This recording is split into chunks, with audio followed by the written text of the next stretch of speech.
Hello everyone, welcome back to my channel. তোমরা সবাই কেমন আছো? আমরা খুব ভালো আছি। তো তোমাদেরকে আমি বলেছিলাম যে আমাদের বাড়িতে শিবের পুজো ছিল। প্রত্যেকটা শ্রাবণ মাসের শেষ সোমবারে আমাদের বাড়িতে শিবের পুজো হয়। এবারেও সেরকমটিই ছিল। তো সকালবেলা দেখো এদিকে আলু কেটে রাখা হয়েছিল বিকেলের রান্নার জন্য, আর এদিকে পুজোর ফুল বেলপাতা সমস্ত কিছু গুছিয়ে নেওয়া হয়েছিল।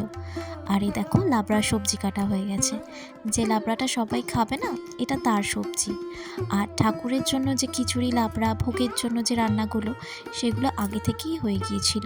এই যে ঘিয়ে ভাজা লুচি, 5 রকমের ভাজা, খিচুড়ি, লাবড়া, চাটনি, পায়েস সমস্ত কিছুই আমার শাশুড়ি মা নিজে রান্না করে গুছিয়ে রেখে ঠাকুর ঘরে গিয়েছিলেন। কারণ আমার পক্ষে না মাম্মাকে সামলানোর পর এদিকটা সামলানো খুব চাপের হয়ে যেত, তাই আমি এবারে সেরকম কিছুই করে উঠতে পারিনি। আর এদিকে দেখো বাকিরা যে খিচুড়িটা খাবে তার রান্না হচ্ছে।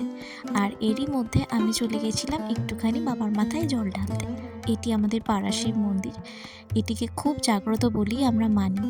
আর প্রত্যেক বছর বাড়ির সবাই মিলেই জল ঢালতে যাই, কিন্তু এবারে আমাকে একটু আগে উপোস ভাঙতে হতো, তাই আমি একাই চলে গিয়েছিলাম।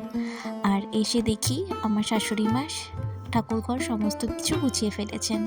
গপুকে সোনাকে রেডি করে দিয়েছে, বাবা ভোলানাথ রেডি হয়ে গেছে, এদিকে মা লক্ষ্মী, মা সরস্বতী, বড় মা সবাই সুন্দর করে তৈরি হয়ে নিয়েছে।